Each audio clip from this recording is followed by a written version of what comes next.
So you see this female's profile right here? Fortune, that's her name. If you run across this profile, don't even waste your time with this female. She is 43 years old.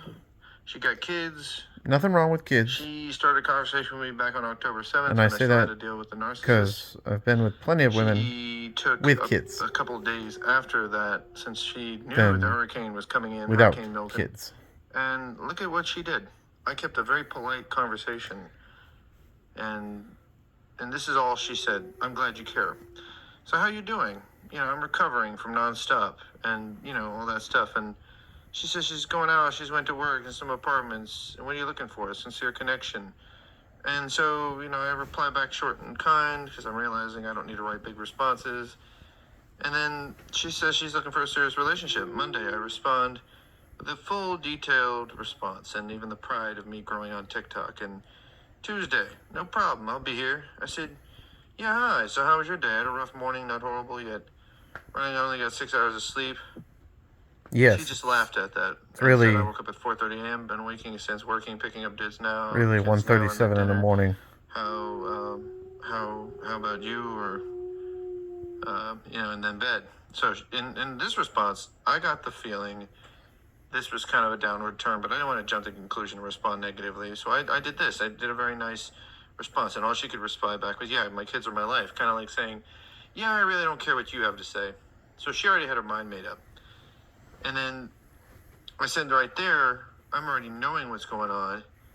She responds back a little bit, but really it's a lot bit because most of these responses started to take a delay up to the point where from Tuesday, I didn't hear back from her until today. Hi, how are you? So she took off Wednesday all day, or from Tuesday at least all day to respond back. Never responded back from my message on Tuesday at 8:36 or all day, and then responds back at 1:56 p.m. today. And then all of a sudden, I said, and this is not why I got blocked. It's not because I didn't follow the guidelines with Brighten the Day. But this is kind of what I'm talking about. This is what people will have to face. Like, you never want to share too much of yourself. So I just talked about the exterior parts of what I'm doing, of how I'm going through with the hurricane and stuff, and pretty much told the truth about good parts of myself and nothing too personal. Mostly just about a little bit about me, what I'm doing, what I'm growing to become. And of course, Miss Fortune decides she's going to show me, essentially after I share the good news about today and her talking about, like, she doesn't care about TikTok, refuse to get it, and YouTube hasn't been on my radar in a while, but she was even curious about possibly joining me, and I said, that's okay, I don't pressure anybody. I'm just proud to say I'm growing attention to generations and seeing such a big influx between 18 to 65, and this is how she treated me. That's good, keep it humble. I literally just got home. And I said, well, I am humble. I'd like to hear your thoughts on what you feel from what I said. I was pretty excited to see from that. And Alex, and she skips the whole question and says, tell me a bit about yourself other than the content. So she's already shoving off. Not even trying to be proud of somebody at my age doing something like this. That's the kind of person she is. And then goes down and I start to say this, and within seconds of like waiting 20 minutes, I check back and suddenly I found out right as I'm about to write a message, I get blocked. And that's just sad. She's one of those bad type matches. So don't match with a female by the name of Fortune. Take it from me. It doesn't matter anybody's general name, but you can always tell from the core elements there. So her face on her profile is just her face smiling. She's got a background photo. She matched with me in dating, and she wasted my time. It's a good thing I didn't get too personal. And I'm not even crying. But that's just another bad match. And just to highlight that, another bad match. Right there. That's the bad match. Right there. She looks a little, I guess you would say, like she's got her mindset full, but whatever. Anyhow, that's the gist of that. I'm fixing my PC, doing what I can. It's one of those nice, custom-built, beautiful tank machines. But yeah, that's the gist of that. And don't match with people that waste your time because, once again, Facebook dating, it's got bad people who, in this case, she wasn't even religious. She just didn't really care to show any empathy or concern to any of the questions I asked. And when you match with somebody like that who tries to get to know you based on the merits of trying to basically skip past really trying to read what you say, and they come off sounding like they're just talking about a regular routine part of their day and their daily routine, you want to catch the red flags right away. Even if they're sounding normal, talking about their life and what they're doing and they're remaining busy and everything for them is going good, they've got to take care of their kids. If they don't even show any response to you, it's a likelihood their mind is somewhere else, and they're probably not a compatible match, which I'm not even bothered by this. What I wish you would have said, though, and this is why I tell everybody why I make these videos for the bad matches, it's people failing to just straight up say, hey, I've got kids, I'm not interested in somebody like you at your age. I mean, she's 43. Like, I really need somebody at 43 who's got their mind on other things and doesn't really care about the motivations of somebody trying to do what's right for kids, of which he probably has kids in the age group of the people that I'm trying to essentially help for the future because of maybe parents that aren't doing their part or don't really care about what's going on in the world except for their own small, tight circle. And then when their kids grow up and they got to be dumped out into the world, they got to be worried about what they got to deal with. Well, a person like myself is passionate about fighting for kids' rights and defending those rights passionately. So I hope people that watch my YouTube, as well as my TikTok, understand that I am a victim of dealing with a lot of bad matches on Facebook dating, and lately I haven't gotten any that have been even genuine and surreal. It's like the graveyard, pretty much. People call it a toxic pool, but it's not even close to that. Most people don't even use it anymore for what it's intended. It's a free dating social site to make friends and connections. People are either pushing strong religious rhetoric or politics. Like, if you don't vote for Trump, don't want to match with you, keep swiping. Don't vote for, Biden, keep swiping. If you voted for Biden, that's great. We can match. Or if you voted for Trump, goodbye. I don't want to talk to you. It's ridiculous. What happened to the core element of actual connecting and bonding with people? And then when they say, like this female and a previous one said to me, well, it's not that hard. Just go out in public and you can find somebody.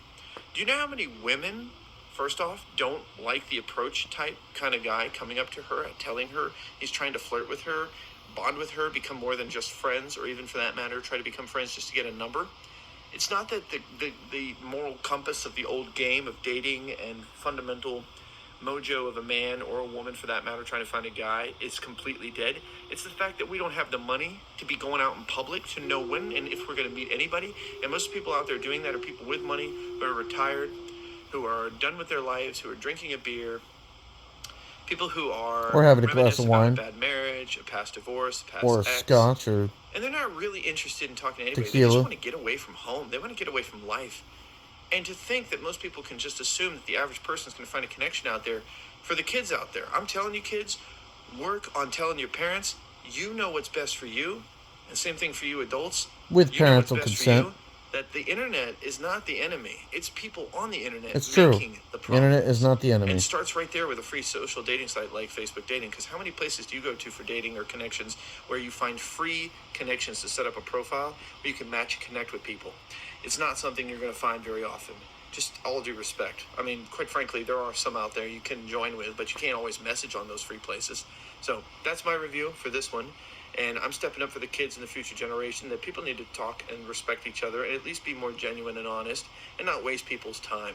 There's nothing more damaging and hurtful to the anxiety of young generations who want to share their minds, share their stories, connect with people, get to be known, and even those who are too timid and shy, who don't want to go out there, for their chances to even meet somebody and connect with somebody at this point when this is how people treat them, learn a little bit about their profile, talk with them for a little bit, or only be, in some cases, very self-centered and only talk about themselves. And the moment that person wants to open up and be about themselves, tell a truthful statement, they could just be blocked. Imagine that.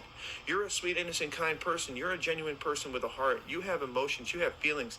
And somebody out there sets up a profile, lures you in, lets you think that you're going to be friends. Don't even worry about getting catfished.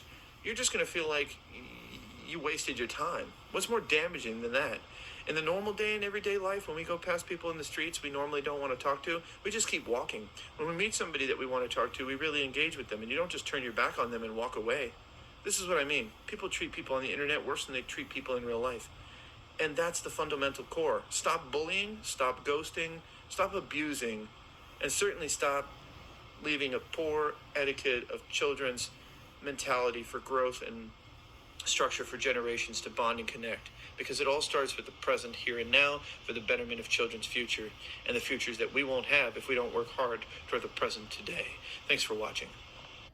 And a correction, yes, it's true that the internet people will treat each other worse than people in real life because you're going to actually interact with more people on the internet than you are in real life. You're going to interact with more videos, more comments, more interactions on the internet, and that's the only reason why that stands true. That doesn't mean that things that happen out there in the world that don't get documented do not classify as worse than what's on the internet. And I just wanted to get that out there as a clarification. And I will always cover those true stories by journalists, and I had to make an edit on this, not because I felt I couldn't show my full lower midsection of my chest. I just felt it wasn't appropriate because I wasn't wearing a shirt. I just wanted to do the cutoff point and just show from basically the shoulders up, as I'm not really embarrassed. I just was wearing a shirt, and I thought it might be better to go like a little glimpse on the side of my left arm. You can see there I've got my tattoo, but for the rest of it, that was the gist of this video. So thanks for watching, and that's pretty much that. This is a helpful part of a follow-up from my past videos for social dating on Facebook, and that's pretty much that.